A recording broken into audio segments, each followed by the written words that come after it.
ஒளி வெள்ளத்திற்கு மத்தியிலே நடைபெறுகிற கூட்டத்தை மேடைக்கு எதிரே திராவிட இயக்கத்தினுடைய முன்னோடி தலைவர்களினுடைய படங்களை எல்லாம் வரிசைப்படுத்தி இந்த மேடையில் மின்னல் வேகத்தில் காட்சியளித்து மறைகின்ற படங்களில் நான் உயிரினும் மேலாக நேசிக்கின்ற என் தலைவன், விடுதலை புலிகளினுடைய தலைவன், உலக நாடுகளில் இப்படிப்பட்டதோர் மாவீரன் இதுவரை பிறந்ததில்லை என்று சொல்லத்தக்க வகையில் எந்த நாட்டின் உதவியும் இல்லாமல் 7 அணு ஆயுத வல்லரசுகளினுடைய ஆயுத உதவியை பெற்று தாக்குகின்ற சிங்கள கொலைகார அரசை எதிர்த்து கப்பல் படை, தரைப்படை, அனைத்திற்கும் மேலாக வான்படை காட்டுக்குள்ளே இருந்து தயாரித்து அங்கேயே விமான தளத்தை ஒரு பாயை சுருட்டுவதை போல ஒரு விமான தளத்தை அமைத்து அதிலிருந்து புறப்பட்ட விமானங்கள் கொழும்பு நகரிலே குண்டுகளை வீசிவிட்டு திரும்பவும் மன்னி காட்டுக்கு வருகின்ற இந்த சாதனையை எந்த நாட்டிலிருந்தும் துளியளவு உதவியும் பெறாமல் புரட்சிகளை நடத்திய தலைவர்கள் உலக வரலாற்றிலே அநேகம் பேர் உண்டவர்கள் சரித்திரத்தை நான் முறையாக படித்திருக்கின்றேன். பிடல் காஸ்ட்ரோவால் இயலாததை, செகுவேராவால் இயலாததை, ஹோசிமின்னால் இயலாததை, மாவோவால் இயலாததை, லெனின் உள்ளிட்ட தலைவர்களால் இயலாததை, நெல்சன் மண்டேலா 27 ஆண்டுகள் சிறைச்சாலையில் வாடினாரே, அவர் ஆயுத புரட்சியை தொடங்கித்தான் குற்றஞ்சாட்டப்பட்டு காராகிரகத்திலே அடைக்கப்பட்டாரே, அவரது படை வீரர்கள் செய்ய முடியாததை, உலகிலே வாழுகிற இனங்களில் மூத்த இனமாகிய இந்த தமிழ் இனத்தில் சாதித்து காட்டி தன்னுடைய தாய் மண்ணுக்கு, தாய் நாட்டுக்கு விடுதலை வேண்டும் என்பதற்காக ஆயுத போராட்டம் நடத்தி அழியாத புகழை பெற்றிருக்கின்ற அவர் படத்தையும் நானும் அவரும் மன்னிக்காட்டிலே இருந்த ஒரு புகைப்படத்தையும் இந்த மேடையிலே ஜொலிக்க விட்டு ஊசி விழுந்தால் ஓசை கேட்கும் அளவுக்கு நிசப்தம் நிலவுகிற இந்த கூட்டத்தில் தொலைக்காட்சி ஊடக நண்பர்களும், நான் பெரிதும் மதிக்கின்ற ஜனநாயகத்தினுடைய கருவிகளான பத்திரிகையாளர்களும் வியந்து நோக்கி பார்த்து கொண்டிருக்க இந்த நிகழ்ச்சிக்கு தலைமை ஏற்றிருக்கிற என் மீது ஒரு துரும்பு படுவதற்கும் சகிக்க முடியாதவனாக அந்த கணத்திலேயே புலியன பொங்கி எழுவானே அந்த தம்பி, கிழக்கு மாவட்ட செயலாளர், வாய்ப்புகள் கிடைக்காவிட்டாலும் மாமன்ற வேட்பாளராக போட்டியிடுகின்ற சந்தர்ப்பம் அமையாவிட்டாலும் இந்த இயக்கத்தினுடைய நாடி நரம்புகளிலே ஓடுகிற குருதி ஓட்டத்தை தன்னுடைய நெஞ்ச கூட்டிலே தேக்கி வைத்துக் கொண்டு நான் என்னாலும் மறக்க முடியாத பணிகளை செய்து வருகிற செயல் மாமணி என் ஆர்வீர் தம்பி கழகக்குமார் அவர்களே,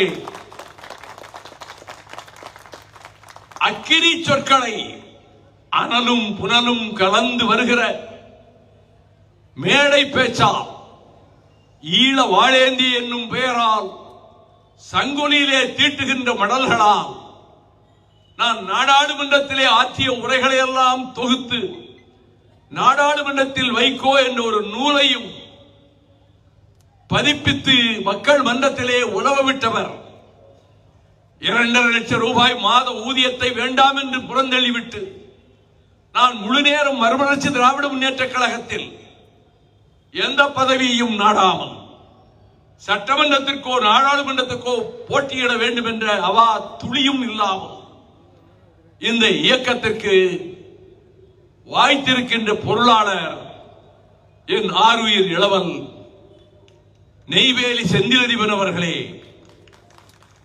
இந்த நிகழ்ச்சியில் சில நிமிடங்களே உரையாற்றினாலும் பேரறிஞர் அண்ணா அவர்கள் விலைவாசி போராட்டத்தின் போது சிறையில் அடைக்கப்பட்டு அவர் உடல் நலம் மிகவும் குன்றி சென்னை அரசு பொது மருத்துவமனையிலே அவர் அனுமதிக்கப்பட்டிருந்த போது MBBS இறுதி ஆண்டு படித்துக் கொண்டிருந்த டாக்டர் கிருஷ்ணன் அண்ணா அவர்களுக்கு பணிவிடை செய்கின்றவனாக நான் இருக்கிறேன் என்று சொல்லி அவர் ஹவுஸ் சர்ஜனாக பொறுப்பேற்கிற வேளையிலும் அண்ணா அவர்களுக்கு நாள்தோறும் பணிவிடைகள் செய்து அதற்கு பிறகு அவருக்கு அரசு வேலை கிடைத்து ஒரு ஊரிலே ஆரம்ப சுகாதார நிலையத்திலே டாக்டராக போகிறேன் என்று அறிஞர் அண்ணாவிடத்திலே போய் அவர் சொன்னபோது கொஞ்சம் உட்கார் தம்பி கிருஷ்ணன் என்று சொல்லிவிட்டு 4.5 பக்கத்துக்கு டாக்டர் கிருஷ்ணனை பற்றி கைப்பட அண்ணா அவர்கள் எழுதி இப்படிப்பட்ட லட்சிய தம்பிகள் நாடெங்கும் உலவ வேண்டும் என்று சொல்லி அவர் எழுதிய பாராட்டு கடிதத்தை 2 முறை பொள்ளாச்சி நாடாளுமன்ற தொகுதியிலே அவரை வேட்பாளராக நாங்கள் அறிவித்த போதும் மாவட்ட செயலாளர் RT மாரியப்பன் அவர்களுடைய துணையோடு அறிஞர் அண்ணா அவரை பற்றி எழுதிய கடிதத்தை லட்சக்கணக்கான பிரதிகள் அச்சடித்து அதை ஒரு கவர்ல போட்டு வீடு வீடாக சென்று அறிஞர் அண்ணாவால் போற்றப்பட்ட ஒரே டாக்டர் தமிழ்நாட்டிலேயே நமது வேட்பாளர் தான், அவரை ஆதரியுங்கள் என்று சொல்லி 2 முறையும் வெற்றி பெற்று ஒரு காலகட்டத்தில் என்னை விட்டு சிலர் விலகி சென்ற போது உங்களுக்கு ஒரு தொழிற்சாலை அமைத்து தருகிறோம், 15 கோடி ரூபாய் மதிப்புள்ள தொழிற்சாலை, நீங்கள் வைகோவை விட்டு விலகி எங்களோடு வாருங்கள் என்று கேட்டபோது 15 கோடி என்ன 100 கோடியே கொடுத்தாலும் கிருஷ்ணன் அசைய மாட்டான் என்று விசுவாசத்துக்கு இலக்கணமாக திகழ்கிற என்னுடைய பாசமிகு சகோதரர் டாக்டர் கிருஷ்ணன் அவர்களே,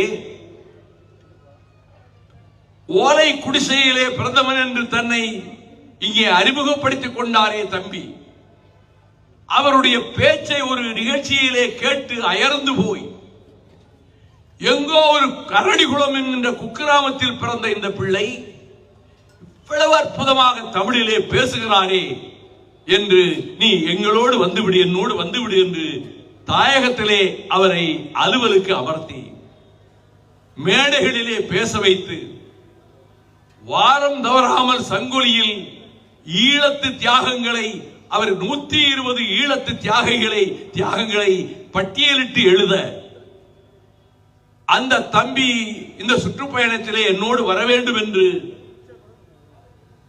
9ஆம் தேதி ஆகஸ்ட் மாதம் முத்து விளையும் தூத்துக்குடி மாநகரிலே ஆரம்பித்து திருவான்மியூரிலே நிறைவு பெறுகிற இந்த கூட்டம் முறையிலும் ஒவ்வொரு நிகழ்ச்சியிலும் எரிமலை வெடிப்பதை போல, பூகம்பம் சிதறுவதை போல, கடும் புயல் வீசுவதை போல பேசி அனைவர் உள்ளங்களையும் கவர்ந்திருக்கின்ற ஆற்றல் மிகு தம்பி வரகவி மணிவேந்தன் அவர்களே, முல்லை சரம் தொடுப்பதை போல வருகின்றவர்களின் பெயர்களை சொல்லி தொகுத்து வழங்கிய தொழிற்சங்க தலைவர் என் ஆருயிர் சகோதரர் வழக்கறிஞர் ஆவடி அந்தரிதாஸ் அவர்களே, இந்த நிகழ்ச்சி வெற்றி பெறுவதற்கு பெரும் துணையாக உடனிருந்து பணியாற்றிய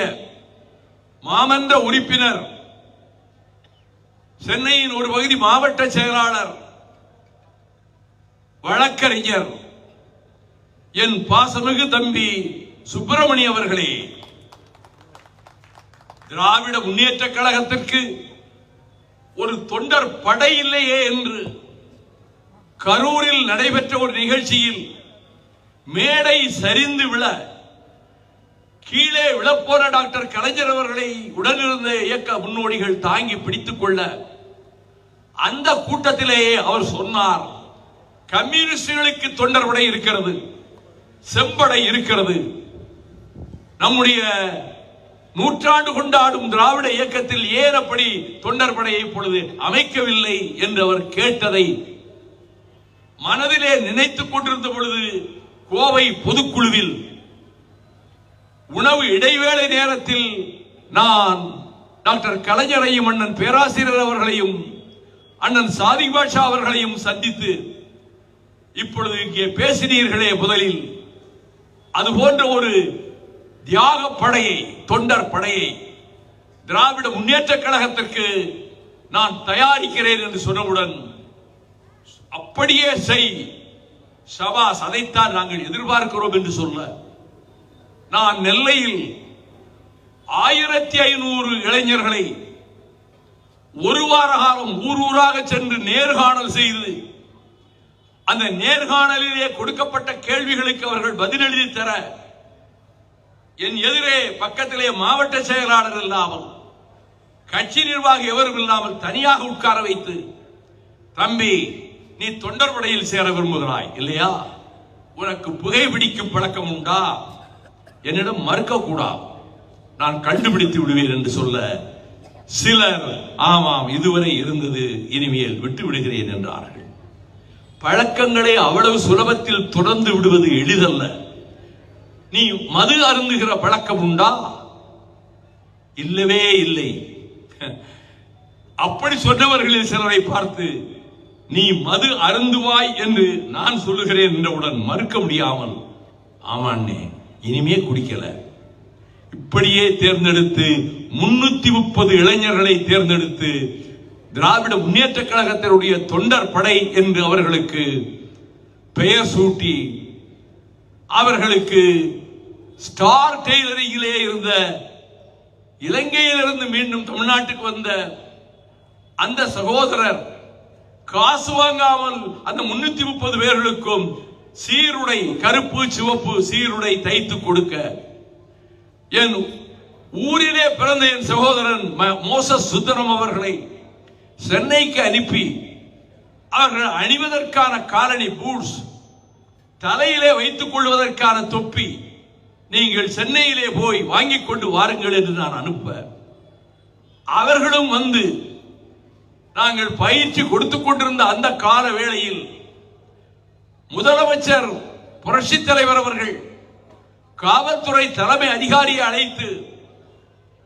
இந்த திராவிட முன்னேற்ற கழகத்திலே இருக்கின்ற இந்த இளைஞனால் என் நிம்மதியே போய்விட்டது, எதற்கு இந்த படையை தயாரிக்கிறான், விடுதலை புலிகளைப் போல பயிற்சி கொடுக்க போகிறானா என்னவென்று கொஞ்சம் ஆராயுங்கள், இல்லாவிடில் நம் இயக்கத்துக்கு வருவதற்கு வாய்ப்பு இருந்தாலே எதை சொல்லியாவது நம்முடைய இயக்கத்துக்கு கொண்டு வாருங்கள் என்று சொல்ல, டிஜிபியாக இருந்தவர், நான் பெயரை சொல்ல விரும்பவில்லை, உளவுத்துறையிலே மோகன்தாஸ் அவர்களுக்கு துணை அதிகாரியாக இருந்தவர், எனக்கு அப்படி தெரியும் என்றால், சென்னையிலிருந்து மதுரைக்கு போகிற விமானத்தில் நான் பயணித்துக் கொண்டிருந்த போது என் பக்கத்து இருக்கையிலே இருந்தவரை ஒரு 6 அடி 3 அங்குலம் உயரமுள்ள அஜாருபாகவான தோற்றமுள்ள ஒருவர் வந்து, கொஞ்சம் என்னுடைய இருக்கைக்கு செல்லுங்கள், நான் இவரோடு கொஞ்சம் பேச வேண்டும் என்று சொல்ல, அவர் என் பக்கத்திலே உட்கார்ந்து தன் பெயரை சொல்லி அறிமுகப்படுத்திக் கொண்டு,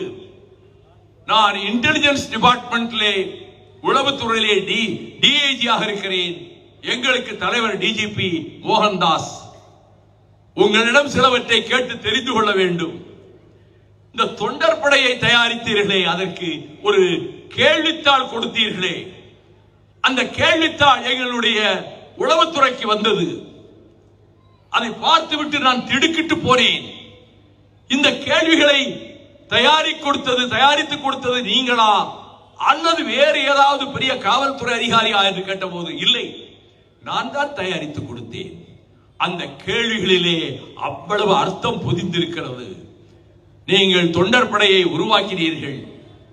முதலமைச்சர் என்னை அழைத்து, பெரிய தொல்லையாக போய்விட்டதே இந்த வைகோபால்சாமி என்கின்ற இளைஞனால், எப்படியாவது நம் பக்கம் அவனை கொண்டு வர வாய்ப்பு இருக்கிறதா என்று கொஞ்சம் முயற்சித்து பாருங்கள், You open your file on him. ஒரு கோப்பு தயாரியுங்கள். எந்த விதத்திலாவது இங்கு இந்த பாசறைக்கு, என்னுடைய பாசறைக்கு அவன் வர வாய்ப்பு இருக்கிறதா என்று முயற்சித்து பாருங்கள் என்று சொன்னார். நாங்கள் உடனே உங்களை பற்றி பூர்வோத்தரம் அறிந்து, நீங்கள் கலிங்கப்பட்டியிலே ஒரு காங்கிரஸ் குடும்பத்தில் பிறந்து 1964 ஆகஸ்ட் 21ஆம் தேதி என்று பேரறிஞர் அண்ணா அவர்கள் முன்னிலையில் கோகலே மண்டபத்தில் இந்திய எதிர்ப்பை பற்றி பேசி அண்ணாவின் பாராட்டை பெற்று திராவிட மாணவர் முன்னேற்ற கழகத்திலே உங்களை அங்கத்தினராக்கி கொண்டு, பிறகு திராவிட முன்னேற்ற கழகத்தில் உங்கள் கலிங்கப்பட்டி கிளையிலே வட்ட பிரதிநிதியாக சங்கரங்கோயில் வட்டத்திலே நீங்கள் அங்கம் வகித்து, பிறகு பொதுக்குழு உறுப்பினராகி, செயற்குழு உறுப்பினராகி, டாக்டர் கலைஞருடைய இருதயத்திலே நீங்காத இடத்தையும் நீங்கள் பெற்றிருக்கிறீர்கள் என்பதை எல்லா திசைகளிலும் விசாரித்து நான் அறிந்து கொண்டேன். நான் முதலமைச்சரிடம் போய் சொன்னேன், ஐயா அதற்கு வாய்ப்பே இல்லை. ஏன்? அவருக்கு பண ஆசையும் இல்லை, பதவி ஆசையும் இல்லை. டாக்டர் கலைஞரை நெஞ்சிலே வைத்து பூஜித்துக் கொண்டிருக்கிறார். நம் பக்கமோ உங்கள் பக்கமோ ஒரு காலம் அவர் வரமாட்டார் என்று நான் சொன்னேன். இன்றுதான் உங்களை முதலாக சந்திக்கிறேன் என்று சொன்னார். அந்த தொண்டர்படை அமைத்ததற்கு பின்னர் தான் அந்த தொண்டர்படையினுடைய அணிவகுப்பு, திராவிட முன்னேற்ற கழக தோழர்களே, அண்ணா பிறந்தநாள் விழாவினை 83ஆம் ஆண்டு வரை சென்னையை தவிர எங்கும் திமுக நடத்தியது கிடையாது. நான் டாக்டர் கலைஞரிடம் போய் சொன்னேன், சென்னையிலேயே ஆண்டுதோறும் அண்ணா பிறந்தநாள் விழா நடத்துகிறீர்கள், இந்த ஆண்டு எங்கள் பரணியாற்றங்கரைக்கு வாருங்கள். தாமிரபரணி ஓடுகிற மக்கள் அறிந்தி வளர்வின், நமக்கு விக்கோரில்லா வீரமாய் பறந்து இது பரிணமித்தும் இதயத்தில் உறைந்து சோரியாய் பொழிக நீர் பொன்றிடுமளவும் என்று மனோன்மணியம் சுந்தரம் பிள்ளையார் வர்ணிக்கப்பட்ட தாமிரபரணி ஆற்றங்கரைக்கு வாருங்கள், நெல்லைக்கு வாருங்கள். தொண்டர் படையை நான் தயார் செய்து வைத்திருக்கிறேன், பயிற்சியும் கொடுத்துக் கொண்டிருக்கிறேன். நீங்கள் வர வேண்டும் என்று சொன்னவுடன் பூரித்த முகத்தோடு அவசியம் இந்த ஆண்டு 83ஆம் ஆண்டு செப்டம்பர் 15 திருநெல்வேலியில் தான் நடைபெறும் என்று முரசொலியிலே மறுநாளே அறிவித்தார். நான் பயிற்சி கொடுக்க ஆரம்பித்தேன். இந்த தொண்டர் படையினர் 330 பேருக்கு, அதில் ஒரே ஒரு கிராமம் மருகால் குறிச்சியை சேர்ந்து 48 இளைஞர்கள் அங்கே அதில் கலந்திருந்தார்கள். அவர்களுக்கு பயிற்சி கொடுப்பதற்கு சமாதானபுரத்திலே இருக்கக்கூடிய ஒரு பெரிய மண்டபம், அதன் பின்பக்கம் பரந்த வெளி, அங்கே பயிற்சி கொடுத்துக் கொண்டிருந்தேன். 5 பேர் ராணுவத்திலே இருந்து ஓய்வு பெற்றவர்களை கொண்டு வந்து அவர்கள் மூலமாக அவர்களுக்கு பயிற்சி கொடுத்துக் கொண்டிருந்தேன். லெப்ட் ரைட் என்ற சத்தம் வீதி வரை கேட்டது. இந்த சந்தர்ப்பத்தில் கொஞ்சம் கவனிக்க வேண்டும். எஸ்பி அவசரமாக சந்திக்க வேண்டும் என்று எனக்கு ஆள் அனுப்பினார். மாவட்ட ஆட்சித்தலைவரும் நீங்கள் உடனே எஸ்பி வீட்டுக்கு வாருங்கள், நானும் உடனிருப்பேன் என்றார். நான் எஸ்பி வீட்டுக்கு போனேன். போனவுடன் அவர்கள் இந்த தொண்டர்படை பயிற்சியை இதோடு நிறுத்திக் கொண்டு அனைவரையும் வீட்டுக்கு அனுப்பிவிடுங்கள். முதலமைச்சர் ரொம்ப கவலையாக இருக்கிறார். நீங்கள் இந்த தொண்டர்படை பயிற்சியை தொடரக்கூடாது. ஏன் தொடரக்கூடாது? RSS லத்தி கம்புகளை தூக்கிக் கொண்டு தெரு தெருவாக பயிற்சி தருகிறார்களே, அதை தடுத்து விட்டீர்களா? தடுத்து விட்டதா இந்த அரசு? ஆகவே அதை நான் ஏற்க மாட்டேன் என்ற போது, அப்படியானால் இந்த இரவிலேயே உங்கள் அனைவரையும் கைது செய்ய வேண்டி வரும் என்றார். நான் கொஞ்சம் யோசித்து பார்த்தேன். கொஞ்சம் நான் பயிற்சி எடுத்தவன் அல்லவா தலைவரிடம், இப்பொழுதிலே சிக்கிக்கொள்ளக்கூடாது. இப்பொழுதே என்றால் நம்மையும் இங்கே கைது செய்து விடுவார்கள், நம் தோழர்களையும் மண்டபத்தில் போய் கைது செய்வார்கள்.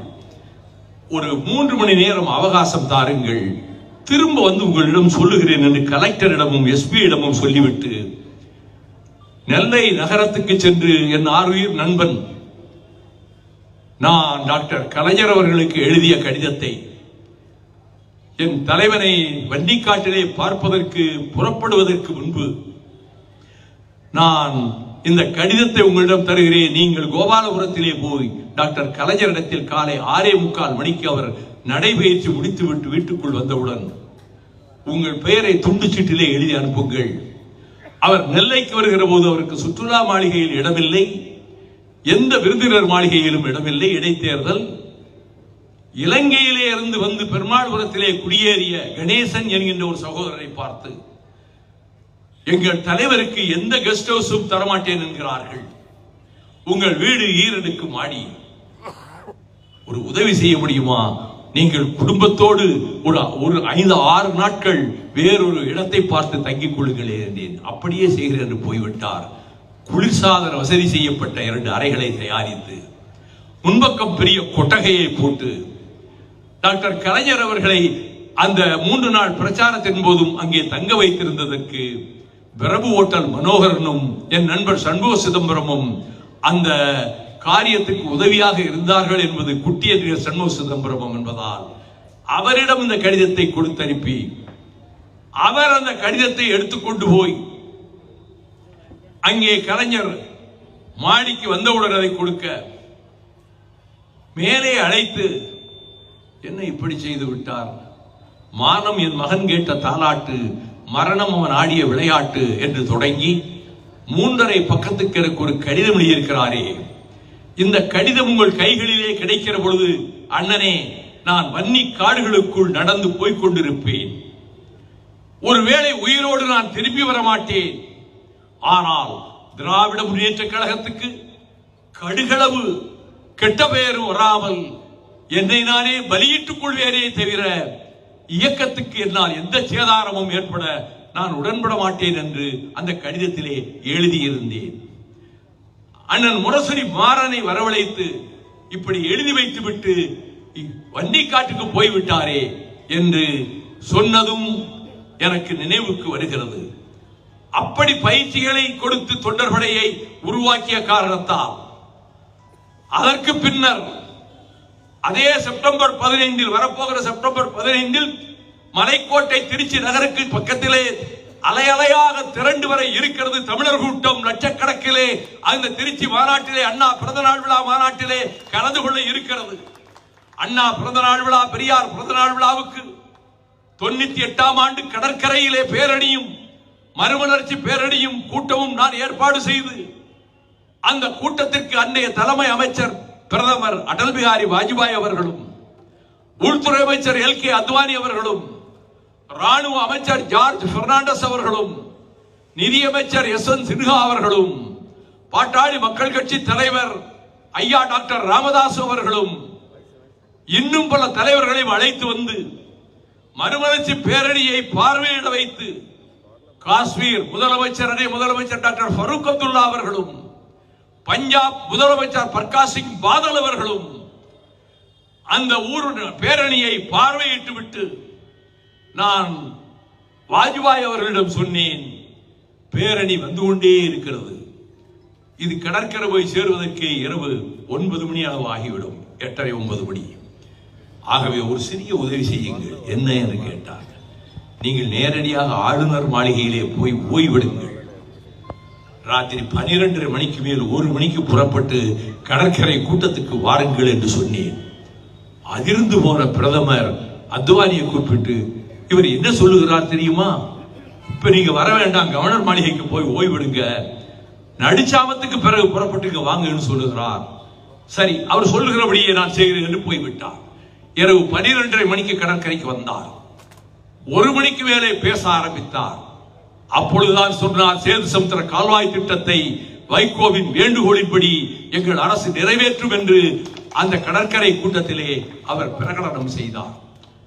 அண்ணா பிறந்தநாள் விழாவை ஆண்டுதோறும் செப்டம்பர் 15 வெற்றிகரமாக நடத்துகின்ற நாங்கள் நெல்லையிலே நடைபெற்ற அண்ணா பிறந்தநாள் விழாவுக்கு கலைஞர் அவர்களை அழைத்து வருவதற்கு எல்லா ஏற்பாடும் செய்து இந்த பயிற்சி கொடுத்துக் கொண்டிருந்த போது கலெக்டரும் எஸ்பியும் என்னை அழைத்து சொன்னார்களே, நான் என் நண்பன் குட்டி என்கிற சண்முக சிதம்பரத்தினுடைய வீட்டு மாடிக்கு சென்று, அப்பொழுது STD வசதி கிடையாது, செல்போன் கிடையாது, லைட்னிங் கால் வசதி உண்டு, மின்னல் வேக தொலைபேசியிலே அழைத்து, இப்போ I want to book a lightning call to the former chief minister of Tamil Nadu doctor Kalaignar. அவருக்கு மின்னல் வேக தொலைபேசியிலே ஒரு தகவல் சொல்ல விரும்புகிறேன் என்றவுடன் அடுத்த 2வது நிமிடத்தில் அந்த தொலைபேசி துறையில் இருக்கிற தோழர்கள் எனக்கு இணைப்பை ஏற்படுத்தி கொடுத்தார்கள். என்ன என்று கேட்டார் தலைவர். கலெக்டரும் எஸ்பி என்னை கூப்பிட்டார்கள். உங்களுடைய தொண்டரணி பயிற்சியை நிறுத்திக் கொண்டு எல்லோரும் வீடுகளுக்கு போய்விட வேண்டும், இல்லாவிட்டால் உங்களை கைது செய்வோம் என்று சொல்கிறார்கள். உங்கள் அறிவுரை இல்லாமல், உங்கள் கட்டளை இல்லாமல் நானாக எதையும் செய்யக்கூடாது. இந்த தகவலை உங்களுக்கு சொல்லுகிறேன் என்றவுடன் கலைஞர் அவர்கள், ஒரு காலம் நீ ஏற்றுக்கொள்ளாதே, நீ தொண்டர்படை பயிற்சியை தொடர்ந்து நடத்து. நீ கைது செய்யப்பட்டால், நம்முடைய தம்பிகளை கைது செய்தால் நானே நெல்லைக்கு வருவேன், நானே பயிற்சி கொடுப்பதற்கு வாய்ப்புண்டா என்று பார்ப்பேன் என்று சொன்னவுடன், அப்படியா, இந்த செய்தியை இப்பொழுதே நான் தினகரனிலே இருக்கக்கூடிய ஆசிரியர் ஜெயபாண்டியனுக்கு சொல்கிறேன் என்று ஒரு 2 நிமிடம் கழித்து தொலைபேசியிலே ஜெயபாண்டியனை அழைத்தேன். ஜெயபாண்டியன் சொன்னார், நீங்க இப்ப சொல்றீங்க, உங்க தலைவர் இருக்காரே, உலகத்திலேயே அவருக்கு நிகரான வித்தகர் யாரும் கிடையாது. நீங்க பேசுறதுக்கு முன்னாடி இப்பதான் போன கீழே வைக்கிறேன், கலைஞர் தான் என்னை தொலைபேசியில் அழைத்து அங்கே பயிற்சி தொடர்ந்து நடக்கும், தேவைப்பட்டால் கலைஞரே நேரில் அங்கு வருவார் என்று நீ அறிக்கை போடு என்று சொன்னார். அதைத்தான் இப்பொழுது நான் அச்சிலே ஏற்றிக்கொள்ள இருக்கிறேன் என்று குறிப்பிட்டார். அதே போல நான் பயிற்சி கூடத்திற்கு சென்று தூங்கிக் கொண்டிருந்த தொண்டர்படை தம்பிகளை எழுப்பி ராத்திரி 12 மணிக்கு எல்லோரும் உங்களுடைய யூனிஃபார்மை எடுத்து மாட்டிக்கொள்ளுங்கள், கருப்பு சிவப்பு சீருடையை மாட்டிக்கொள்ளுங்கள், நீங்கள் இப்பொழுது ட்ரைனிங் கொடுக்கிற அந்த பயிற்சியை இப்பொழுது நடத்துங்கள் இந்த திடலிலே. அதே போல அந்த 5 முன்னாள் ராணுவ அதிகாரிகளும் பயிற்சி கொடுக்க பயிற்சி நடந்து கொண்டிருந்தது. ஒரு 10 போலீஸ் லாரிகள் எங்கள் மண்டபத்தை சுற்றின. அப்படி சுற்றிய போது டிஎஸ்பி எங்களுடைய மண்டபத்தின் வாசலுக்குள்ளே நுழைந்தார். நான் தான் இந்த பகுதியினுடைய டிஎஸ்பி என்று சொன்னார். என்ன வேண்டும் உங்களுக்கு? தொண்டர்படை பயிற்சியை உடனே நிறுத்த வேண்டும். என்னிடம் அனுமதி கேட்டு மண்டபத்துக்குள்ளே நுழைந்தீர்களா? Please clear out. முதல்ல நீங்க வெளியே போங்க. அப்படியெல்லாம் எளிதாக வந்து எங்களை கைப்பற்றி விட முடியாது என்றவுடன் அவர் திகைத்து போய் வெளியே போனார். தொண்டர்படை பயிற்சியிலே இருந்த தம்பிகளை எல்லோரையும் அழைத்து அவர்கள் கைது செய்ய முடிவெடுத்து விட்டார்கள். நீங்கள் தொடர்ந்து பயிற்சியை நடத்துங்கள், பொழுது விடியட்டும், ஊர் உலகம் நம்மை பார்க்கட்டும், இரவோடு இரவாக கைது செய்ய விடக்கூடாது என்று சொல்லி அவர்களை நான் தயாரித்து வைத்துக் கொண்டிருந்த போது பொழுது விடிந்து விட்டது. அன்றைய மாவட்ட செயலாளர் TAK லக்குமணனும் நான் என்றும் நன்றி மறக்காத பேட்டை மஸ்தானும் 2 பேரும் அங்கே வந்தார்கள். பயிற்சி நடைபெற்றுக் கொண்டிருக்கிறது. DIG வந்து விட்டார், SP வந்து விட்டார், 4-5 DSPகள், 10 போலீஸ் வாகனங்கள் எல்லோரும் சுற்றி கொண்டன. அவர்கள் சொன்னார்கள், இப்போது பயிற்சியை நிறுத்திட்டு எங்களோட வேன்ல ஏறுங்க அப்படின்னா. நான் சொன்னேன், வேன்ல எல்லாம் நாங்க ஏற மாட்டோம், முடிஞ்சா பார்த்துக்கிடுங்க. இந்த 330 பேர்ல 200 பேர் NCCல இருந்து துப்பாக்கி பயிற்சி பெற்றவங்க, அது தெரிஞ்சுக்கிடுங்க. நான் எல்லாம் குறிச்சு வச்சுதான் அவங்கள்ட்ட கேள்வி கேட்டேன். நீங்க அத்துமீறி நுழைந்து லத்திக்கம்பால் அடித்து இவர்களை வேனிலே ஏற்றிவிட முடியும் என்று நீங்கள் நினைத்தால் பிறகு நடக்கப் போவதற்கு நான் உத்தரவாதம் தர முடியாது. உங்கள் துப்பாக்கிகளை பிடுங்குகிற அளவுக்கு என் தம்பிமார்கள் வைர நெஞ்சமும் திடகாத்திரமான தோள்களும் பெற்றவர்கள். என்ன சார் மிரட்டுறீங்களான? மிரட்டல, நாங்க உங்க வேன்ல எல்லாம் ஏறி வர மாட்டோம். அதுக்கு மேல உங்க IG கிட்ட கேளுங்க, சென்னைக்கு எங்களை நல்லா பொழுது விடிஞ்ச பிறகு 8 மணிக்கு மேல கைது செய்யுங்கள். நாங்கள் நடந்தே 3 பேராக வரிசைப்படுத்தி கொக்கரகுளம் கோர்ட் வரைக்கும் இங்கே இருந்து 3 கிலோமீட்டர் தூரம் நடந்து வருவோம் என்று சொன்னி. அதே போல அவர் IG போன் பண்ணார். பிடிவாதமாக இருக்கிறார், கலகம் வரும்போது தெரிகிறது. கைது செய்தால் அவர்கள் அதை மீறினால் துப்பாக்கி சூடு நடத்த வேண்டியது வந்துவிடும். ஐஜி மிக ஞானவானாக இருப்பதால் அவர்கள் விருப்பப்படியே நடத்தி கொண்டு போய்விடுங்கள். ஏன் இதிலே பிடிவாதம் காட்டுகிறீர்கள் என்றால் மணி 8:30 ஆயிற்று. மூன்று பேராக நாங்கள் நிறுத்தி நீதிமன்றத்திலே கொண்டு போய் எங்களை நிறுத்தி எங்களை 15 நாள் ரிமாண்ட் செய்தார்கள். வேன்களில் ஏற்றிக் கொண்டு போய் பாளையங்கோட்டை சிறையில் கலைஞர் அடைத்த பின்னர் சிங்கப்புலி பாண்டியன் என்ற ஒருவர் கடற்படையிலே ஒரு தளபதியாக இருந்தவர், எங்கள் இயக்கத்தில் அவர் ஒன்றிய பெருந்தலைவராகவே இருந்தார், மறைந்து விட்டார். அவரும் பயிற்சி கொடுப்பவர்களிலே ஒருவர். அவரும் சேர்ந்து இங்க ஜெயிலுக்குள்ளே பயிற்சி கொடுப்போம் என்று சொல்லி ஜெயிலுக்குள்ளே இருக்கக்கூடிய கிரவுண்ட் இருக்குல்ல, அதுல பயிற்சி கொடுத்தோம். அங்கிருந்து ஜெயில் சூப்பரண்ட் வந்தார். என்ன சார் உங்களை வெளியில பயிற்சி கொடுக்கிறேன்னு பிடிச்சு கொண்டு உள்ள போட்டா இங்கேயே பயிற்சி கொடுக்கிறீர்களே, ரோட்டெல்லாம் சத்தம் கேட்கு, இங்க லெப்ட் ரைட் போடுற சத்தம், எனக்கு ஏன் சார் இவ்வளவு பெரிய பிரச்சனையை உண்டாக்குறீங்க? ஒண்ணு இல்லைங்க, 10 நாள் பயிற்சி முடிந்து விடும், நீங்க அதெல்லாம் பிரச்சனையே பண்ண வேண்டாம், பேசாம போயிட்டார். 15ஆம் நாள் பிணை விடுதலை பெற்றோம். நல்லா கேட்டுக்கிடுங்க. இப்ப திரும்பவும் நீங்க வரிசையா 3 பேரா நிறுத்தி கோஷம் போட்டு கொண்டு போறதை நாங்க அனுமதிக்க முடியாதுன்னா டிஎஸ்பி, அதுக்கு என்ன அப்படியே செய்வோம். 3 பேரை கூப்பிட்டேன், 3 பேர் முன்னால போங்க, 15 மீட்டர் கழித்து அடுத்த 3 பேர் போகட்டும். 5 பேருக்கு மேல தானே அவங்க 144 படி போக கூடாது. 3 பேர் போலாம்ல, 3 பேரா ஒரு 15 மீட்டர் இடைவெளியில சிறைச்சாலையில் இருந்து அங்கே பேருந்து நிலையம் நெல்லை வரையிலே நடக்க விட்டோம். இதன் பிறகு அதே தேதி வந்தது. டாக்டர் கலைஞர் அவர்கள் வந்தார். முதல் நாள் இரவு இந்த தொண்டர்படையினுடைய சேனாதிபதிகளாக ஒரு 10 பேரை நியமித்திருந்தேன். அதிலே ஒருவன் அழகப்பன். அவன் டாக்டர் கலைஞர் சிறைப்பட்டார் என்பதற்காக உண்ணாவிரதம் இருந்து உயிர் போகிற அளவுக்கு நாங்குநேரியிலே சரித்திரம் உண்டாக்கியவன். அவன் இப்பொழுது இறந்து விட்டான். அவன் உட்பட எல்லோரும் நடந்து செல்வார்களே, அந்த தளபதிகளை எல்லாம் அழைத்து ராத்திரி 1 மணிக்கு அண்ணா சிலைக்கு முன்னாலே போய் நின்று காலையிலே கலைஞர் ரயிலில் வந்து இறங்குவார். 9 மணிக்கு நான் அழைத்து வருவேன், அழைத்து வர சொல்லியிருக்கிறேன். அவர் வரும்போது நீங்கள் அவரை இந்த அண்ணா சிலைக்கு பக்கத்திலே நான் நிற்க வைத்துக் கொள்வேன். நீங்கள் அணி அணியாக 330 பேரும் நீங்கள் இடது வலது இடது வலது என்று முழக்கமிட்டுக் கொண்டு அவரை பார்த்த மாத்திரத்திலே ஒரு வணக்கம் செலுத்திவிட்டு செல்லுங்கள். இந்த மாதிரி காட்சியை திமுக இதுவரை சந்தித்திருக்காது என்றேன்.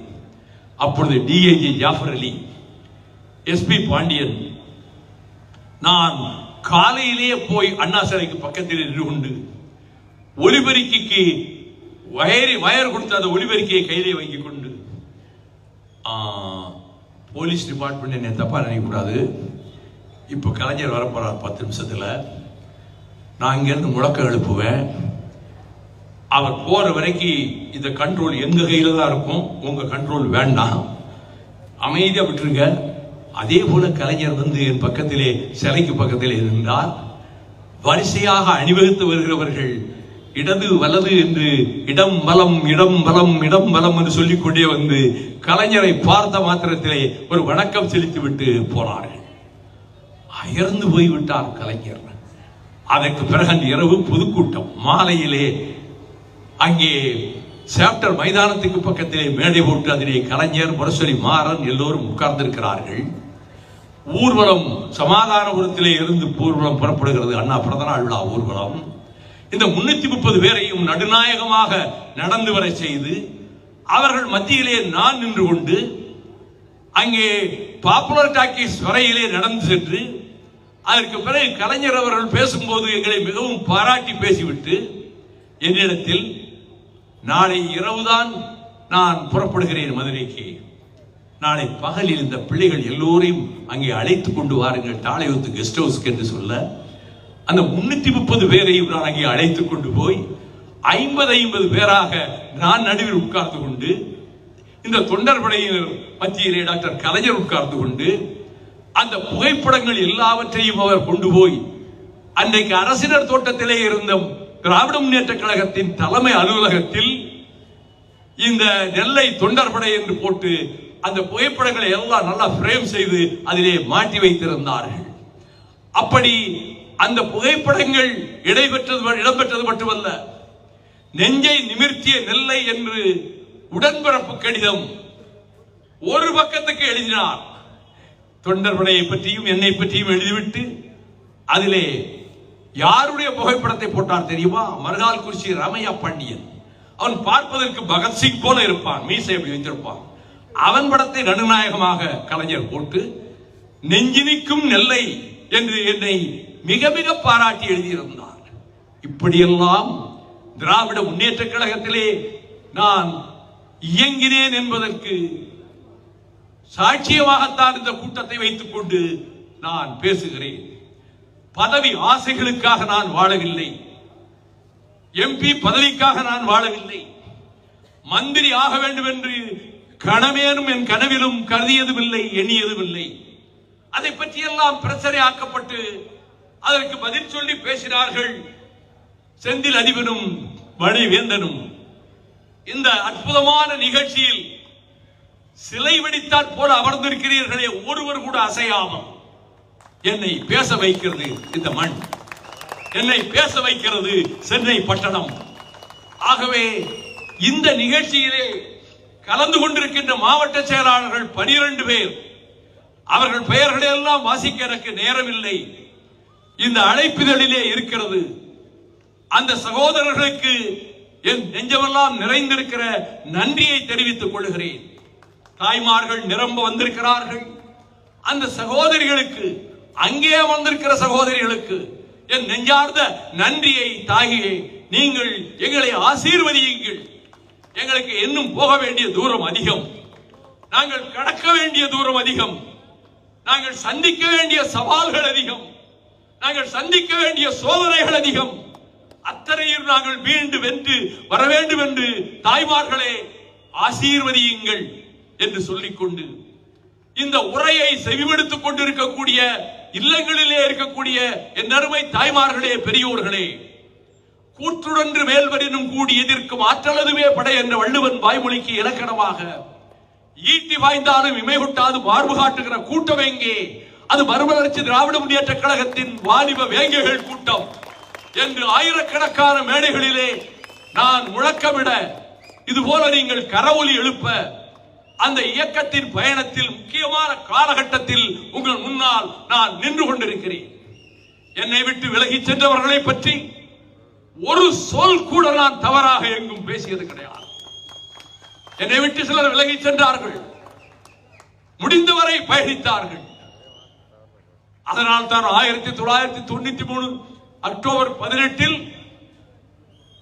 தஞ்சை மண்டலத்தினுடைய சேனாதிபதியாக இருந்த அண்ணன் மன்னை நாராயணசாமி இறந்து விட்டார் என்று கேள்விப்பட்டு 17ஆம் தேதி இரவு மன்னை நாராயணசாமி அவர்கள் உடலுக்கு மாலை வைத்துவிட்டு 18ஆம் தேதி பாளையங்கோட்டைக்கு சென்று என் தம்பி டேவிட் மேடை அமைத்துக் கொடுப்பவருடைய திருமண வரவேற்பிலே பேசுகிற போது, என் பின்னால் வராதீர்கள், என் பின்னால் வந்தால் ஒரு பதவியும் கிடைக்காது, எம்சி ஆக முடியாது, பிரசிடென்ட் ஆக முடியாது, எம்எல்ஏ ஆக முடியாது, மந்திரியாக முடியாது, ஒன்றும் கிடைக்காது. என் பின்னால் வந்தால் வேர்வை துளிகள், கண்ணீர் துளிகள், இரத்த துளிகள், இவற்றால் பூமி நனைகிற அளவுக்கு போராட்ட களங்கள் இருக்கும். என் பின்னால் வந்தால் சிறைச்சாலை வாசம் இருக்கும். அதற்கு சித்தமானவர்கள் மட்டும் என் பின்னால் வாருங்கள். இதுக்கு ராயல்டி கொடுக்க வேண்டும் அல்லவா? இதை நானாக என் சிந்தனை ஓட்டத்திலே எழுந்த வார்த்தைகளாக சொல்லவில்லை. இதை சொன்னவன் இத்தாலி நாட்டினுடைய மாவீரன் கரிபால்டி. அவன்தான் இந்த வார்த்தைகளை சொன்னான். அதை நான் படித்திருக்கிறேன். அதே சொற்களைத்தான் நான் இங்கே பிரயோகித்தேன். அதன்படி வந்தவர்கள் தான் உங்களைப் போல நாடெங்கும் லட்சக்கணக்கான தோழர்கள் கழகத்தின் கண்மணிகள் இருக்கிறார்கள். இந்த கழகத்தை யார் பாதுகாத்தது? எளியவன் வைகோவா? இல்லை, இல்லை, ஒரு காலம் இல்லை. கழகத்தின் காவல் தெய்வங்களான கண்மணிகள், கண்ணின் மணிகள், தொண்டர்கள், அவர்கள் பாதுகாத்தார்கள். ஒன்றிய நகர செயலாளர்கள் பாதுகாத்தார்கள். பொதுக்குழு செயற்குழு உறுப்பினர்கள் பாதுகாத்தார்கள். அவர்கள் பொதுக்குழு உறுப்பினர்கள் வீடுகளுக்கு சென்று சேலத்திலே ஒரு பொதுக்குழுவை மறுமலர்ச்சி திமுக பெயரால் நடத்துகிறோம். நீங்கள் வாருங்கள், முடிந்தால் 3 லட்சம் தருகிறோம், இல்லை நீங்கள் மறுத்தால் 5 லட்சம் வரை தருகிறோம் என்று சொன்னபோது, லட்ச ரூபாயை வாழ்க்கையில் கண்ணால் பார்க்காத என் கண்மணிகள், பொதுக்குழு உறுப்பினர்கள், மரியாதையாக வெளியே போய்விடுங்கள்.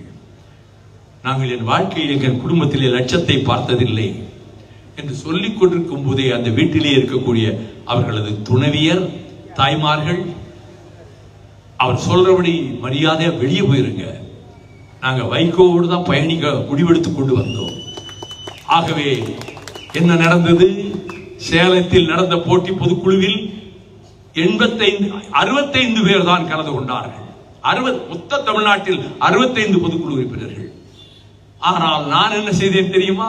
பொதுக்குழுவை கூட்டி ஒவ்வொருவரையும் வீடியோவுக்கு முன்னாலே இருந்து வாக்குமூலம் கொடுக்க செய்து, அந்த வாக்குமூலத்தில் நான் வைகோவின் தலைமையிலே மறுமலர்ச்சி திமுகவிலே இருக்கிறேன், உறுப்பினராக இருக்கிறேன், பொதுக்குழு உறுப்பினராக இருக்கிறேன், இறுதி வரை அவரோடு தான் நாங்கள் பயணிப்போம் என்று பிரமாண வாக்குமூலத்தை ஒவ்வொருவரிடமும் வாங்கி அதை வீடியோ காட்சியாக பதிவு செய்து மொத்தத்தையும் சேகரித்து டெல்லியில் இருக்கிற தேர்தல் கமிஷனுக்கு சென்று இவை 1285 பொதுக்குழு உறுப்பினர்களினுடைய பிரமாண வாக்குமூலங்கள் என்று சொல்ல, மறுமலர்ச்சி திமுகவுக்கு யாரும் சொந்தம் கொண்டாட முடியாது, அது வைகோவின் தலைமையில் தான் இருக்கிறது என்று தேர்தல் கமிஷன் உத்தரவிட, அப்படித்தான் அன்றைக்கு கழகத்தை காப்பாற்றி தந்தவர்கள் நீங்கள் பொதுக்குழு உறுப்பினர்கள்.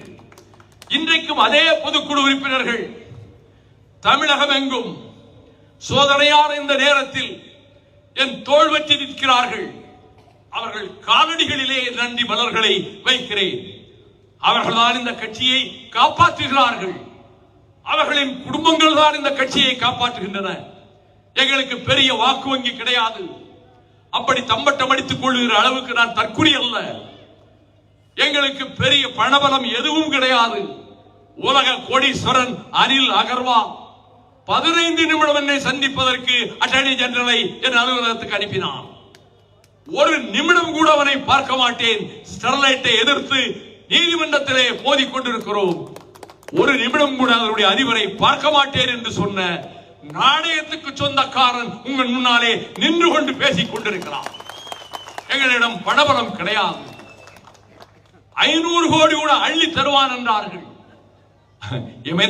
என எதிரிகள் கோடி இட்டளைத்தாலும் துடையன் என்ற புரட்சி கவிஞருடைய வாசகங்களை நினைவூட்டி, பணத்துக்கு அடிமையாகிறவர்கள் அல்ல மதிமுகவினர் என்று அன்றைக்கு சொன்னது மட்டுமல்ல, அதே போல எங்களுக்கு பத்திரிகை பலமும் கிடையாது. நான் வெளியேற்றப்பட்ட காலத்தில் பத்திரிகைகள் 8 காலம் 7 காலம் எல்லாம் போட்டது உண்டு, அது ஒரு காலம்.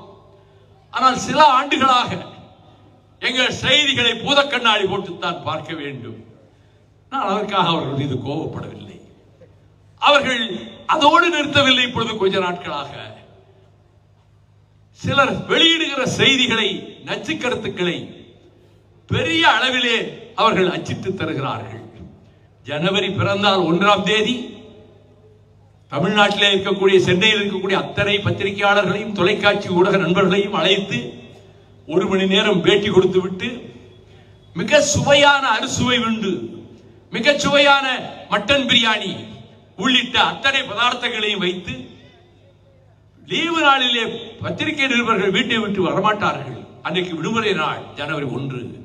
ஆனால் 150 இருந்து 200 பேர் வரை வருடம் ஜனவரி 1ஆம் தேதி வருகிறார்கள். என் நேரத்தை அவர்களோடு பகிர்ந்து கொள்கிறேன். அந்த நட்பை நான் வளர்த்துக் கொள்கிறேன். ஆனால் சமீப காலமாக 1-2 ஏடுகள் தவறான செய்திகளை பெரிதுபடுத்தி போடுகிறார்கள். நான் அதை பற்றி கவலைப்படவில்லை. ஆனால் ஜனநாயகத்தில் பத்திரிகை சுதந்திரத்துக்கு போராடி ஜெயிலுக்கு சென்றவன் நான். ஒரு பத்திரிகை அலுவலகத்தை எந்த கட்சியும் அந்த பத்திரிகை அலுவலகத்துக்கு அன்றிரவு வரவில்லை. நான் சென்றேன். பூமிநாதனையும் சின்ன செல்லத்தையும் மதிமுக தோழர்களையும் அழைத்துக் கொண்டு அந்த அலுவலகத்துக்குள்ளே சென்றேன். எல்லாம் உடைந்து நொறுங்கி கிடந்தன. அங்கிருந்தவாறே அறிவித்தேன், நாளை சாயங்காலம் 5 மணிக்கு மேல மாசி வீதியும் வடக்கு மாசி வீதியும் சந்தித்துக் கொள்கிற இடத்தில் என்னுடைய தலைமையில் இந்த பத்திரிகை அலுவலகத்தை தாக்கிய குண்டர்கள் காலிகளை கண்டித்து நான் ஊர்வலம் போவேன் என்று அறிவித்தேன். அதற்கு நன்றி காட்ட வேண்டும் என்று நான் நினைக்கவில்லை. எந்த கட்சியும் வரவில்லை, ஆனால் மதிமுக வந்தது. அப்படி அதே பத்திரிகையின் திருச்சி பதிப்பும் வேலூர் பதிப்பும் நடுநிலை தவறாமல் நியாயமான செய்திகளை போடுகின்றன. ஆனால் சென்னை பதிப்பும் கோவை பதிப்பும் பாண்டிச்சேரி பதிப்பும் மதுரை பதிப்பும் அனல் கக்குகின்றன. எங்களை புழுதிவாரி தூற்றுகின்ற செய்திகளை பிரதான இடத்திலே போட்டு பிரசுரிக்கிறார்கள். அவர்களுக்கு நான் தெரிவித்துக் கொள்வேன், மறுமலர்ச்சி திராவிட முன்னேற்ற கழகத்தில் என்னை விட்டு விலகி சென்ற எவரை பற்றியாவது, எந்த மேடையிலாவது, எந்த சங்கொலி கடிதத்திலாவது ஒரு வரி தவறாக நான் பேசியிருப்பேனா, எழுதியிருப்பேனா? என்னோடு பயணித்தவரை அவர்களுக்கு நன்றி. இப்பொழுது அவர்கள் சென்ற இடத்திலே நன்றாக இருக்கட்டும், எங்கிருந்தாலும் வாழ்க. இப்படித்தான் வைகோ மறுமலர்ச்சி திராவிட முன்னேற்ற கழகத்தை நடத்தி வருகிறார். நாளையும் என் மீது புழுதிவாரம் தூற்ற சிலர் ஒரு நபர் தயாராகிவிட்டார். உண்மைகளை மறைத்து பொய்களை வெளியிடுவதென்று முடிவெடுத்துக் கொண்டு அவர் பேசுகிறார். நான் வாரிசு அரசியலை கொண்டு வந்து விட்டேன், என் மகனை கட்சியிலே கொண்டு வந்து திணித்து விட்டேன் என்று எல்லா இடங்களிலும் சொல்லிவிட்டு, நானா துரோகம் செய்கிறவன், என்னையா துரோகி என்கிறீர்கள் என்று கொதித்து போய் சொல்லுகிறார். உங்கள் நெஞ்சின் மனச்சாட்சி என்று ஒன்று இருக்குமானால் அதன் கதவுகளை கொஞ்சம் தட்டி பாருங்கள். உங்களை உடன்பிறவாத சகோதரனாகத்தானே நான் நடத்தி வந்தேன், உங்களை என் உடன்பிறவாத தம்பியாகத்தானே நான் நடத்தி வந்தேன். நீங்கள் கேட்டது எதுவாயினும் அதை செய்து கொடுப்பதுதான் என் கடமை என்று நான் வாழ்ந்து வந்தேன். ஆனால் 4 ஆண்டு காலமாக நீங்கள் ஏடுகளுக்கும் நம்மை தவறாக சொல்லுபவர்களுக்கும் செய்திகள் தருகிறீர்கள் என்று செய்திகள் வந்தபோது நான் முதலில் நம்பவில்லை. அதன் பிறகு நீங்களே சொல்லுகிறீர்கள், ஆமாம், கட்சியை விட்டு வெளியேற்றப்பட்டவர்கள், விலகி போனவர்களை நான் சந்தித்தேன், தொடர்ந்து சந்தித்து வந்திருக்கிறேன், என்ன தவறு? அவரே கேட்கிறார். ஒரு இயக்கத்துக்கு கேடு செய்துவிட்டு வெளியே போனவர்கள், வெளியேற்றப்பட்டவர்கள், அவர்களோடு நான் நாள் தவறாமல் பேசிக்கொண்டுதான் இருக்கிறேன், பேசினேன், என்ன தவறு என்று கேட்கிறார். எந்த ஜனநாயக கட்சி இதை ஏற்றுக்கொள்ளும்? எந்த இயக்கம் இதை அங்கீகரிக்கும்? அவர்களோடு பேசிக் கொண்டிருப்பது மட்டுமல்ல, அவர் சொல்லுகிறார், நான் பல சிறைச்சாலைகளை கண்டவர், பட்டியல் தர வேண்டும் தேதி வாரியாக, எந்தெந்த சிறைச்சாலைகளில் எந்தெந்த தேதிகளில் நீங்கள் இருந்தீர்கள் என்று பட்டியல் தர வேண்டும். நான் பட்டியல் தருகிறேன். 28 முறை வைகோ சிறையில் இருந்திருக்கிறார். 24 முறை திராவிட முன்னேற்ற கழகத்தின் போர் வீரராக சிறையில் இருந்திருக்கிறார். அது மட்டுமல்ல, அவர் நான் திமுக கழகத்திலே இருந்து இங்கு வந்தேன் என்று கோயபல்ஸ் உங்கள் காலடியிலே விழ வேண்டும். திமுக கழகத்தில் இங்கே இருந்தீர்கள். பாலவாக்கம் சோமு அழைத்துக் கொண்டு வந்து இந்த இளைஞரை நாம் பயன்படுத்திக் கொள்ளலாம் என்று சொன்னபோது அதை ஏற்றுக்கொண்டு நான் மதுராந்தகம் ஆறுமுக அவர்களிடத்திலே கொண்டு போய் அறிமுகம் செய்து வைத்து இவரை பயன்படுத்திக் கொள்வோம் என்று சொல்லி மாவட்ட இளைஞரணி அமைப்பாளராக அவரை அறிவித்து, அப்பொழுது மாநில இளைஞரணி அமைப்பாளராக இருந்த என் தம்பி தங்கவேலு, சங்கரங்கோவில் தங்கவேலு அமைச்சராகவும் இருந்தவர், அவரைத்தான் நான் கட்சிக்கு கொண்டு வந்தேன். அவரது அண்ணன் சுப்பையா இறந்த பிறகு அவர் நான் ஸ்டெர்லைட் எதிர்ப்பு நடைபயணத்தை சிறுவைகுண்டத்திலே தொடங்கிய நாளில் அதே நேரத்தில் கட்சியை விட்டு அவரும் இன்னும் சிலரும் வெளியேறி சென்று விட்டார்கள். எனக்கு நடைபயணம் போய்கொண்டிருக்கிறேன், தகவல் வருகிறது தங்கவேலு கட்சியை விட்டு வெளியேறி விட்டார் என்று. 4 நாள் கழித்து அதே பதவிக்கு மாநில இளைஞரணி செயலாளராக நியமிக்கலாமா என்று பாலவாக்கம் சோமுவை கேட்டபோது, உங்கள் விருப்பப்படியே செய்யுங்கள் அண்ணா என்றார். நீங்கள் இளைஞரணிக்கு செயலாளரானீர்கள். பிறகு துணை பொதுச் செயலாளராக எப்பொழுது நான் பட்டியல் இனத்தவர் என்று யாரையும் கருதவில்லை. நான் சாதிகளுக்கு அப்பாற்பட்டவன், மதங்களுக்கு அப்பாற்பட்டவன். என் நாடி நரம்பிலே ஓடுகிற ரத்தம் தந்தை பெரியார் வழிவந்த ரத்தம். நான் ஒரு காலம் அப்படிப்பட்ட சிந்தனையை கொண்டவன் அல்ல. ஆனால் கட்சியின் சட்டத்திட்ட விதிகளை வகுக்கிற போது பட்டியலினத்தை சேர்ந்த ஒருவரும் தலைமை நிர்வாகியிலே ஒருவராக வர வேண்டும் என்று சட்டத்திட்டத்தை நான் வகுக்க செய்தேன். ஆகவே அண்ணன் தத்துவ கவிஞர் குடியரசு அவர்கள் உன்னதமான கவிஞர், ஓலை குடிசையிலே வாடி வதங்கியவர். அவர் துணை பொதுச் செயலாளராக ஆக்கப்பட்ட பிறகு ரயிலிலே பயணிக்கின்ற வேளையில் எனக்கு கொடுக்கப்பட்ட கீழ்த்தட்டு பெர்த்திலே அவரை படுக்க வைத்து விட்டு நான் மேலே ஏறி மேல் பெர்த்திலே படுத்துக் கொண்டதை சிலாகித்து ஒரு கவிதை எழுதினார். என் தம்பி என்னுடைய பிள்ளையை போல அல்லவா இருக்கிறான், தன் தந்தையை நடத்துவதை போல அல்லவா அவன் நடத்துகிறான் என்று. மழை வந்தது. அவர் தியாகராய நகர் பகுதியிலே ஒரு ஓலை குடிசையில் இருந்தார். மழை கொட்டி உள்ளே விழுந்து தரையெல்லாம் ஈரமாகி விட்டது. தரை மண் தரை. உடனே அவர் மகன், அப்பா வைகோட்ட போய் நான் ஏதாவது உதவி வாங்கிட்டு வரட்டுமா? ஏடே, அவர்கிட்ட காசு கிடையாதுடா, நீ ஏண்டா போய் அவர்கிட்ட போய் பணம் கேட்க போற? நீ ஏதாவது பிளாஸ்டிக்ல ஏதாவது கிடைச்சா வாங்கிட்டு வா, அந்த ஓட்டையை அடைக்கிறதுக்கு மேல போட்டுக்கொள்வோம் என்று சொன்னார். 12ஆம் தேதி பிப்ரவரி மாதம் அண்ணன் குடியரசு மறைந்தார் என்ற செய்தி கேள்விப்பட்டு கடலூரில் இருந்து ஓடோடி வந்தேன். அந்த வீட்டை உள்ளமும் பார்த்தேன். இந்த குடிசையிலா கடைசி காலத்திலே வாழ்ந்தார் என்று அவரை அடக்கம் செய்து விட்டு அந்த ஒலிபெருக்கியில் அறிவித்தேன். அண்ணன் தத்துவ கவிஞர் குடியரசனுடைய 7 பிள்ளைகளுக்கும் அவருக்கும் அவர் மனைவிக்கும் சேர்த்து 8 வீடுகள் மறுமலர்ச்சி திமுக கட்டி கொடுக்கும். அதே போல 8 வீடுகள் அவருக்கு கட்டி கொடுத்ததை குமுதம் பத்திரிகை, ஒரு அரசியல் கட்சி தன் இயக்கத்திலே இருந்த பட்டியலினத்தை சேர்ந்த ஒருவருக்கு 8 வீடுகள் கட்டி கொடுக்கிற அளவுக்கு அந்த இயக்கத்திலே சமரசம் உலவுகிறது என்று எழுதினார்கள். அப்படி அந்த சகோதரர் அவர் மறைந்த பிறகு துணை பொதுச் செயலாளராக தங்களையே அறிவிக்கலாம் என்று எல்லோரிடமும் சொன்னபோது, உங்கள் விருப்பப்படி செய்யுங்கள் என்று சொல்லிவிட்டார்கள். நீங்கள் துணை பொதுச் செயலாளர் ஆனீர்கள். என்னோடு நடைபயணங்களிலே எல்லாம் கலந்து கொண்டீர்கள். நான் அதையெல்லாம் ஒன்றும் குற்றமாக சொல்லவில்லை, மறைக்கவும் விரும்பவில்லை. ஆனால் 4 ஆண்டு காலமாக உங்கள் நடவடிக்கையும் போக்கும் எனக்கு தகவல் வந்த போது நான் நம்பவில்லை. துரை வைகோ அரசியலுக்கு வர வேண்டும் என்று நான் கனவிலும் எண்ணியதில்லை. எனக்கு உடல் நலமில்லாமல் போனது 3 ஆண்டுகளுக்கு முன்பு. எனக்கு பேஸ் மேக்கர் வைத்திருக்கிறது. இப்பொழுது என் தோள்பட்டை எலும்பு 4 துண்டாக உடைந்து விட்டது. 1.5 வருஷத்துக்கு முன்பு போல 2 கைகளையும் தூக்கி என்னால் பேச முடியாது. இந்த கையை இதற்கு மேல் என்னால் தூக்க முடியாது.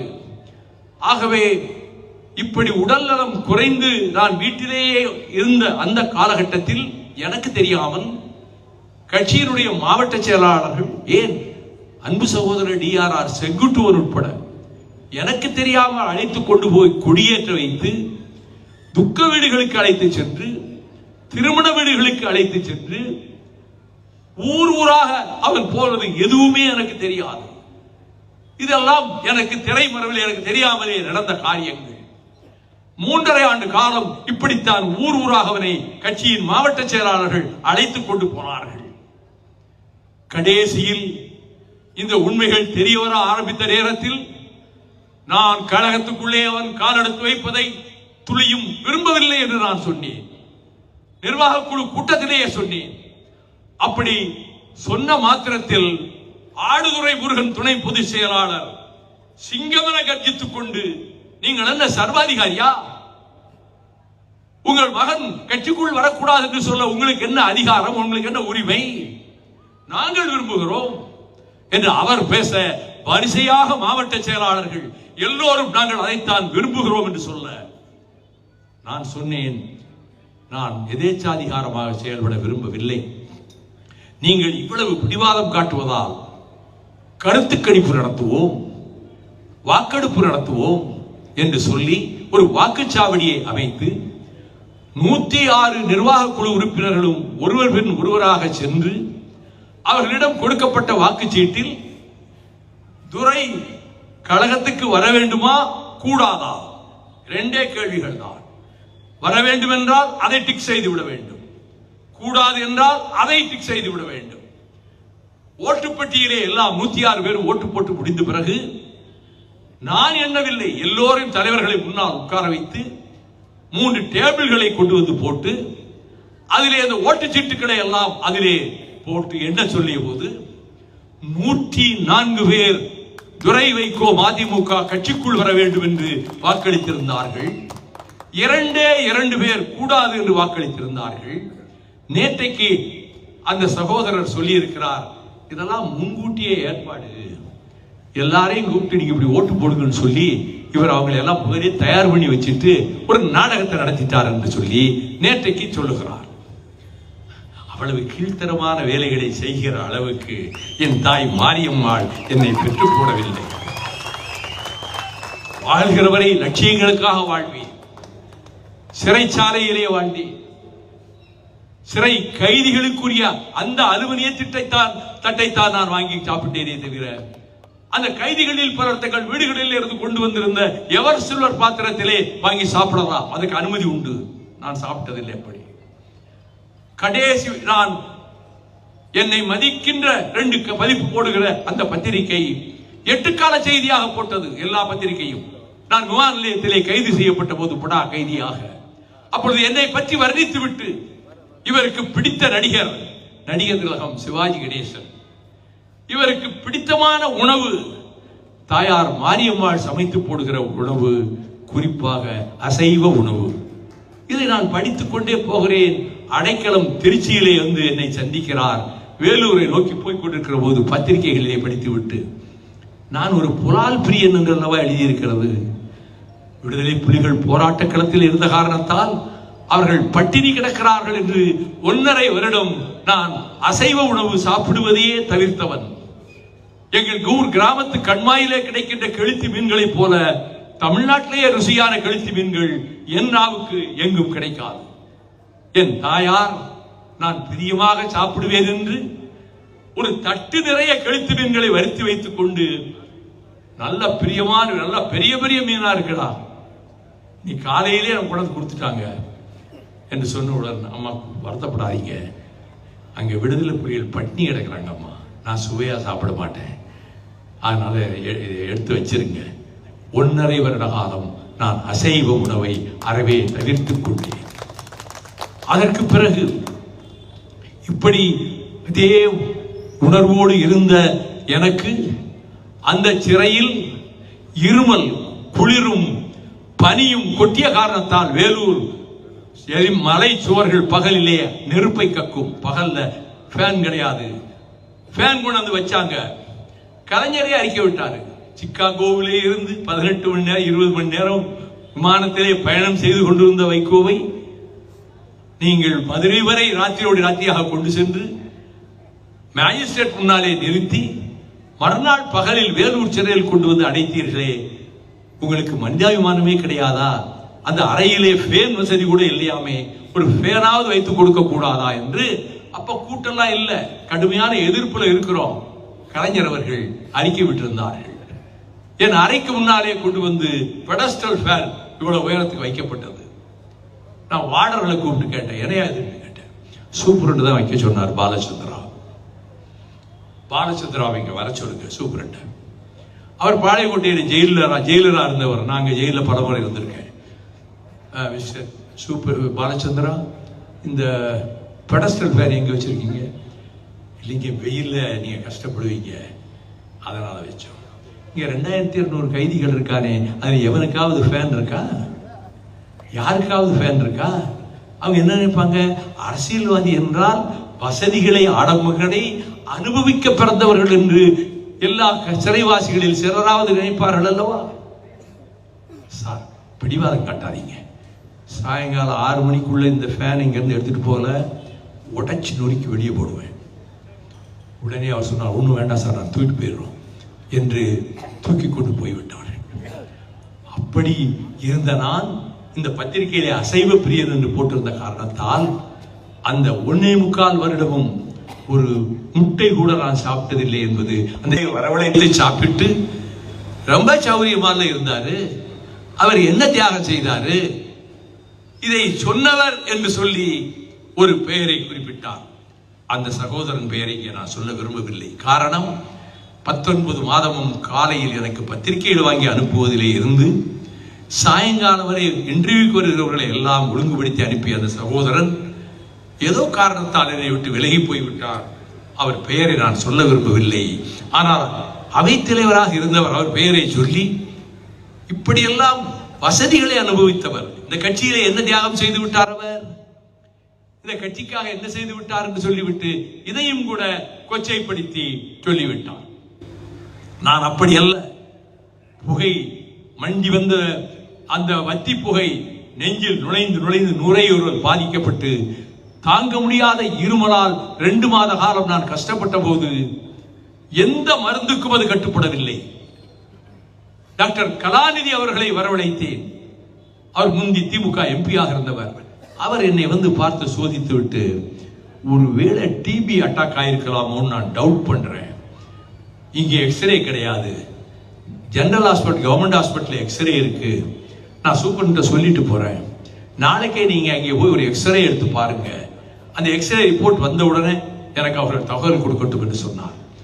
நான் டாக்டர் கலாநிதி கிட்ட சொன்னேன், ஒரு கால் நான் ஜெயிலை விட்டு ஜெனரல் ஹாஸ்பிட்டலுக்கு வரமாட்டேன், ஜெயில் வாசலுக்கு வெளியே வரமாட்டேன், என்னை மாயவரம் கோர்ட்டுக்கும் நாகப்பட்டினம் கோர்ட்டுக்கும் கொண்டு போகிற மட்டும்தான் நான் சிறைக்கு வெளியே வருவேன். போலீஸ் வேனில் என்னை அழைத்து கொண்டு போவார்கள், ஆஸ்பத்திரிக்கு நான் செல்ல மாட்டேன் என்றேன்.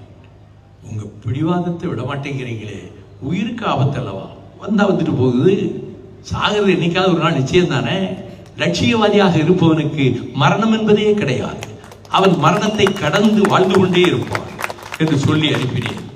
1 வார காலம் கழித்து டாக்டர் மாசிலாமணி எங்கள் கட்சியின் பொருளாளராக இருந்தவர் ஒரு 12 மாத்திரைகள் அடங்கிய ஒரு ஸ்ட்ரிப்பை எனக்கு அனுப்பி, இந்த மருந்துக்கு ஒரு வேளை உங்களுடைய இருமல் கட்டுப்படலாம் என்று அனுப்பியிருந்தார். காலை பகல் மாலை 3 நேரம் அந்த மாத்திரை சாப்பிட வேண்டும். 5ஆம் நாள் என்னுடைய 4ஆம் நாள் என்னுடைய இருமல் அடியோடு நின்றது. நான் ஏன் இதை சொல்றேன் தெரியுமா? நான் போய் வெளியில போய் எக்ஸ்ரே எடுத்து அந்த ஆஸ்பத்திரியில ஒருவேளை எனக்கு டிபியின் அறிகுறி தெரிகிறது என்று ஒருவேளை சொல்லிவிட்டால் நம்முடைய தோழர்கள் ஹைகோர்ட்லையும் சுப்ரீம் கோர்ட்லையும் எனக்கு ஜாமீன் மனு போட்டு என்னை வெளியே எடுப்பார்கள். அப்பொழுது என்னை கேலி பேசுகிற சிலர் சொல்வார்கள், இவனுக்கு ஜெயில் தாக்கு பிடிக்க முடியல, அதுக்காக ஒரு நாடகம் போட்டு ஆஸ்பத்திரியில் போய் ஒரு எக்ஸ்ரே எடுக்க சொல்லி அந்த டாக்டரை சரி கட்டி டிபியின் அறிகுறி தெரிகிறது என்று அதில் ரெக்கார்டு பண்ண செய்து அதுக்கு பிறகு ஜாமீன் கேட்டு ஜாமீன் போட்டு வெளியே ஓடி போயிட்டான் என்று சொன்னால் என்னுடைய தியாகத்தையும் என்னுடைய உழைப்பையும்